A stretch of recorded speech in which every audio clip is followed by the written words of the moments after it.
Hey, what's going on guys, Chris here, checking out another one of those guns from Battlefield 1's In the Name of the Tsar DLC. And today's video is going to be focused on the Medic's General Liu Rifle, a beast from the east that had quite an interesting backstory, potentially being China's first ever attempt at creating a self-loading rifle, that never saw the light of day due to its creator's unfortunate fate. The General Liu Rifle, named after its inventor, was a bit of an experimental weapon that used a similar muzzle gas trap system to the Danish M1922 Bang rifle. So it was a fairly complex piece of kit, featuring a sliding muzzle cup which was forced forward by the combustion gases generated by the weapon's fire, cycling the bolt in the process. This was not only quite complicated in design, but down to inconsistent manufacturing, some of the recoil springs were just a bit too weak to cycle the rounds properly. So to overcome this potentially massive flaw in the weapon's design, the rifle was modified to cleverly feature a straight pull bolt action operation, which would allow the gun to still be used should the primary semi-automatic mechanism fail. The rifle's operation could be switched over from gas to bolt action by simply twisting a cylinder located on the muzzle counterclockwise, so that when the three holes on the cylinder pointed outwards, the rifle would be transformed into a straight pull repeater. And if the user wanted to swap it back over to semi-auto, then they could do so by rotating that cylinder clockwise again back to its original position. The General Liu rifle was chambered for the 7.92 by 57mm cartridge, and utilised a fixed box magazine with a 6-round capacity. So this allowed the gun to hold an extra bullet to quite a lot of other bolt action and semi-auto rifles around when it was first created. And along with having a front blade sight, the General Liu also had a rear ladder sight too, which could be graduated up to 2,000 meters for long-range shots. Just like the rest of the world in the early 1900s, China was also in the race to invent a successful self-loading rifle, and Chinese officer and weapons designer General Liu, who also happened to be the head of the Hanyang arsenal, began developing his own experimental design in 1913. Some successful prototypes of his rifle were made at the Hanyang arsenal, but unfortunately, there was a lack of machinery and tools in China to mass produce the weapon on a large scale. This meant that General Liu had to look overseas in search for a suitable company which could produce the required machinery, which led him over to the US of A, where he contacted the Pratt & Whitney Company of Hartford in 1914. A few samples of General Liu's rifle were made by the company to demonstrate their machinery, and in 1916 these were tested alongside the homemade prototypes in Beijing, where the gun seemed to function fine enough and so were met with general approval. In fact, the US made models made using machine springs actually worked a bit better, so the General was pretty happy with the results, and with that, in 1919 a ship was loaded up with all the required machinery and tools needed to mass produce the rifle with the destination of Shanghai. But this is where the story of General Liu's rifle would come to an abrupt end, as that ship with all the equipment on sank in transit on its way back to China. And to make matters worse, General Liu himself suffered a stroke during a meeting not long after, leaving one side of his body paralysed, forcing him to resign. The machinery was recovered a few months later, though it was stored in a warehouse for 2 years in Shanghai before it was then sent to another company. It would eventually reach its destination of the Hanyang arsenal, but not until the year of 1935, a whole 16 years after it was supposed to arrive. And by this time, General Liu had already died from the effects of his stroke, and with nobody to lead the project, the General's rifle was doomed, and the machinery and tools initially designed to manufacture it were later repurposed and used to construct other guns instead. So if you want to unlock General Liu's rifle and use it as your very own, then you're going to have to do a few things first. With it being a DLC weapon, you'll need to have the In the Name of the Tsar DLC installed, and then you can work towards unlocking 2 unique variants of the gun. The first one is the factory variant, which you can get by killing 40 players with the Mondragón Storm, along with performing 30 squad revives. So for this one, you'll just need to help out those squad members and bring them back from the dead. To unlock the General Liu Storm variant, you'll need to take down 50 players with the Autoloading 8.35 Marksman, and you'll also need to blow up 30 enemies with the Rifle Grenade FRG. So just keep firing those grenades into rooms, corridors, congested areas, and towards busy choke points, and you'll be able to tick this one off the list pretty quickly.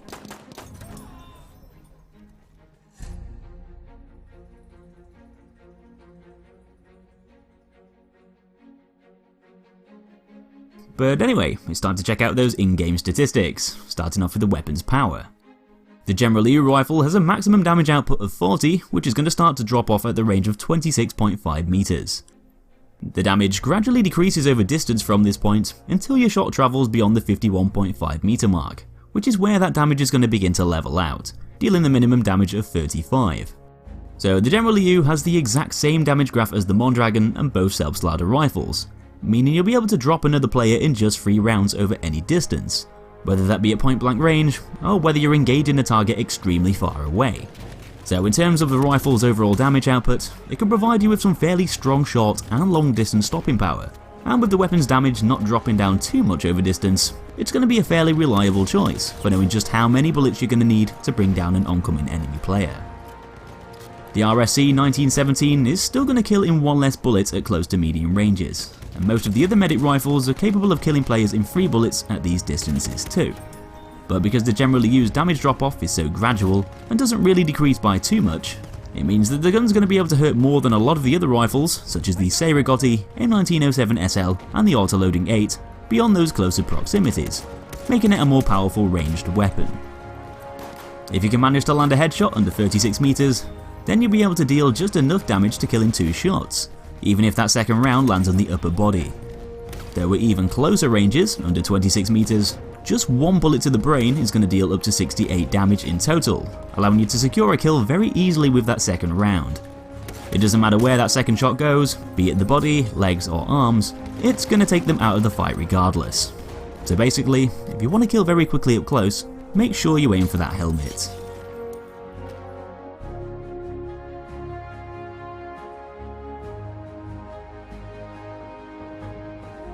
Now the General Liu Rifle might have the same damage output as a few of the other weapons, allowing it to be a fairly strong weapon over range. One thing that it does even better than both the self-slider M1916 and the Mondragón rifle is deal that damage quicker, as the General Liu fires at the speed of 300 RPM, sharing its fire rate with the self-slider 1906. This isn't exactly lightning fast, with quite a few of the other guns like the Fedorov Automat and Autoloading 8 being able to shoot even quicker. And because a few of the other guns are capable of shooting at the same rate too, like the Tsar DLC and M1907 SL for example, this gives the General Liu Rifle a fairly moderate rate of fire in comparison to other medic rifles. But because it has this speed advantage over some of the other 3-shot weapons, which function in a fairly similar way, this allows it to perform more effectively in CQC, when you need to get those bullets out faster to win a gunfight and avoid being taken out up close. With the gun having the same speedy kill times as the self-slider 1906, it's capable of dealing with opponents over all distances at exactly the same rate, making it a well-rounded weapon to equip to cater for a variety of different ranges and situations. One thing that's going to help you out a ton when taking on those targets further away though is the General Liu's high muzzle velocity of 800 meters per second, which is one of the highest for the medic class, beating quite a lot of the scout rifles too, which are generally designed with longer range sniping in mind. This is one of those factors which is shared with the other 3-shot rifles, making them even more effective weapons to use over distance. And because your bullets are going to fly through the air at such a rapid rate, they're going to reach that target sooner, making it a lot easier to account for player movement far away.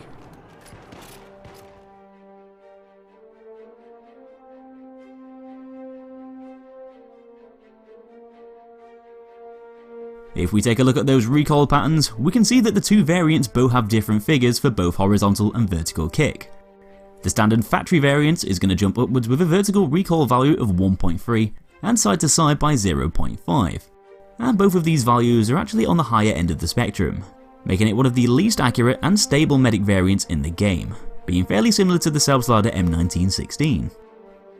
Now, although this might sound pretty bad, that recoil is still nowhere near as violent as the RSC 1917, but it just means that you might have a slightly harder time remaining on target whilst firing at the gun's top speed.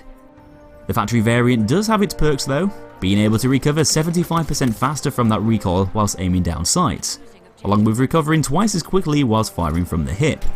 So your sight is going to snap back to its original position a lot quicker after each shot, making it much easier to reacquire your target and line up that second shot over longer ranges. So in a way, although the factory does have a higher amount of recoil, it might seem like a more reliable choice for placing individual shots on enemies in the distance. That Storm variant is going to have a steadier recoil pattern with the vertical recoil of 0.78 and a horizontal drift of 0.3, cutting it down by 40% from the factory. This should generally make the gun feel more accurate, stable and probably easier to use, as this improved recoil pattern is now lower than a few of the other rifles in the game such as the Tsar DLC, And although the gun's not quite as accurate as the Selbstlader 1906, the Storm variant actually has greater stability. With all that said, it's not going to have those same recoil decrease bonuses that the factory variant has, so although bullet deviation won't be quite as high or random, it's still going to take a little bit more time for your sights to reset after each bullet fired, which might make it a more effective rifle for blasting out several quick fire shots at a close ranged opponent, but maybe not so much when taking on someone further away, when you need to line up single shots on your target one by one to bring them down.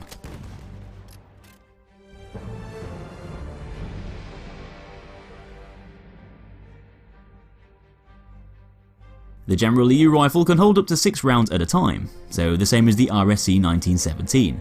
and so it generally has a small ammo capacity as a whole when compared to the other medic weapons. Because the gun has a few similar factors to the Selbstlader 1906, such as its damage output and fire rate, this gives it a slight advantage over the Selbstlader when taking on several enemies one after the other, as that extra round is enough to secure 2 kills with a full magazine as opposed to the Selbstlader 1906 only typically being able to kill 1 enemy per reload. The General Liu Rifle is still going to struggle to take on several enemies quickly though, making it a fairly risky gun to whip out when you're outnumbered. And because the rifle isn't exactly the most precise thing in the world, missing too many shots will significantly reduce your chances of surviving a gunfight, making you a very vulnerable target quickly as that magazine gets emptied. Just like with a few of the other weapons from the Russian DLC, the General Liu has some dynamic tactical reload mechanics, meaning that the time it takes to reload depends more so on how many rounds are left over in the rifle's magazine. And probably the most notable aspect of the General Liu's tactical reload is the fact that you'll be able to eject a single chambered round in exchange for a quicker clip reload instead of having to fumble around with individual bullets. A full clip reload is going to take 3.58 seconds to perform, which is sort of on par with most of the other medic rifles, and being able to do this when you've still got a round left over is going to drastically cut down that time it takes to reload, allowing you to get back into the fight quicker. Because of these dynamics, it's actually faster to reload the gun when you've only got 1 or no bullets left over in the mag than it is to reload with 2 or 3 bullets left over, which could actually take up to 4.82 seconds, so quite a long time. As the General Liu reloads individual bullets a bit slower than average, so the rifle's tactical reload can actually be quite fast or slow depending on when you choose to perform it. But anyway, in conclusion, the General Liu Rifle is a weapon that a lot of people are either going to love or hate, and this is down to it having a few big similarities to the Selbstlader 1906, having such a low ammo capacity, and with it usually only being able to kill 1 or 2 enemies per magazine, with the trade-off of having generally better kill times. It's a fairly consistent weapon to use, being a guaranteed free hit kill over all ranges, and with the benefits of having a really quick muzzle velocity to further complement this, gives the rifle an edge when taking on opponents in the distance. Because it's not a slow firing gun, being able to shoot at 300 RPM, the General Liu can also still perform quite well at those closer proximities too. It's not exactly a rapid firing weapon, and so you'll likely be outmatched by someone wielding a faster firing fully automatic gun, though you'll be able to hold your own a little bit better at these ranges than some of the other free shot kill weapons like the Mondragón and the Selbstlader M1916, which both have slower times to kill down to their slower rates of fire. The General Liu's recoil pattern can be quite erratic at times, and it's definitely not going to provide you with as much precision as the Selbstlader 1906, often forcing you to fire slower to reacquire your target after every shot.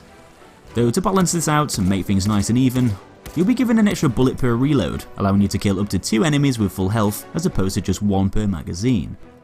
It also gives you slightly more room for error, as a missed shot with the General Liu is going to be far less problematic than it would be with the Selbstlader. Though with that said, a 6-shot weapon still isn't something that you can exactly go crazy with, as you'll still have to play in a fairly passive-aggressive way and be smart about knowing your limitations and what the gun is capable of in order to survive. You'll have to decide when the most appropriate time to reload is, or whilst keeping an eye out for cover pieces, work out whether you'll have enough rounds to get you through a gunfight, and then actually land those rounds on target to ensure you do. Because you only have a limited amount of shots to put someone down with, and with the gun reloading in a pretty unique way that actually makes tactical reloads more tactical, this means that it can be a risky weapon to use, but a punishing one in the right hands. The General Liu Rifle might not be for everyone, and some of its stats can make the gun feel a bit awkward to use at times, but once you can master the rhythm of its kick and get your head around those reload mechanics, the rifle can be a very deadly choice to pick, performing fairly well over all distances. So that's it for another one guys, hope you enjoyed the video. Give me a like if you did, and subscribe for loads more content coming soon. Thanks for watching, and I'll see you in that next episode.